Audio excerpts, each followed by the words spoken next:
I do not like it. Valentinelli kept his tone low. The door to Clare's workroom, a sturdy strapping chunk of dark oak, was the only witness to their whispers. That and the short hall before the stairs leading to the hall from the sunroom, which Clare was certain had not sported this outgrowth before.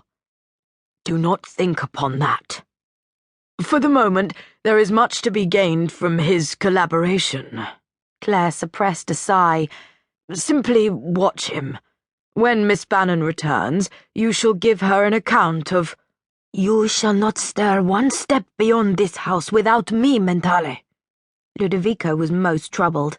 The fact that he had dropped his punch-indued accent and the ex-full crispness clearly said as much. I am responsible for— I am visiting an old friend. Tarshingale is a well-respected man, and he is exceedingly unlikely to put me in any danger, except perhaps the danger of being bored to death when he begins to go on endlessly about the wonders of carbolic.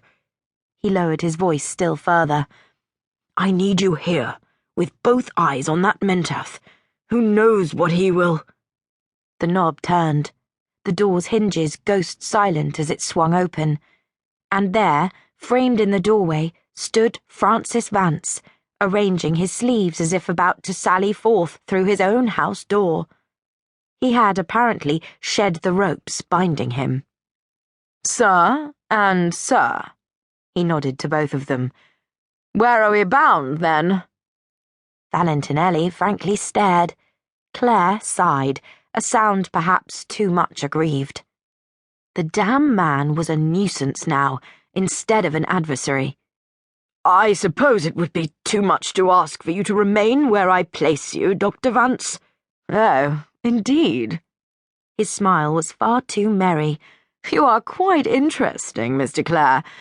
I do not know how I have escaped you so far.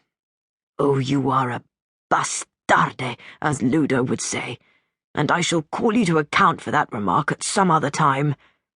No doubt it is because of my fineness of morals allowing you an advantage. Bad-tempered of him, and ill-mannered too, not worthy of a Menteith. Or a gentleman. No doubt. Vance did not take offence at all. Were it not for such a fineness, sir, you may well be my rival instead of my foil. I repeat, where are we bound? And I answer, to consult the controversial Edmund Tarshingale. You no doubt have an acquaintance with the gentleman? I do. Clare nettled, glanced at Valentinelli. Let us be on our way, then. You may be more useful where I may watch you, sir. And Tarshingale takes his dinner early.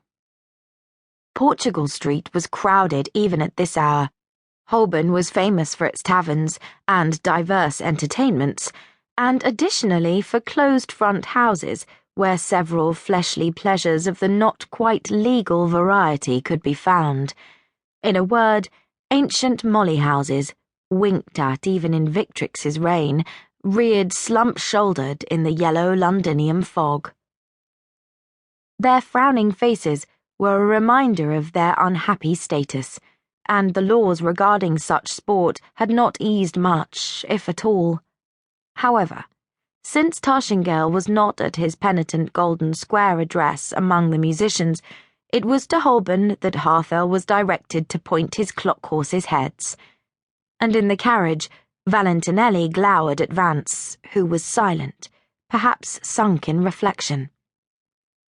Or turning some plan on the lathe of his nimble faculties. Who knew? The tall, narrow pile of King's College, its bricks pitted by corrosive rain, rose solemn and frowning, as evening gathered in the yellow fog. If Tarshingale was not at home, he was here, treating all patients with polite, scientific indifference in service to his theories.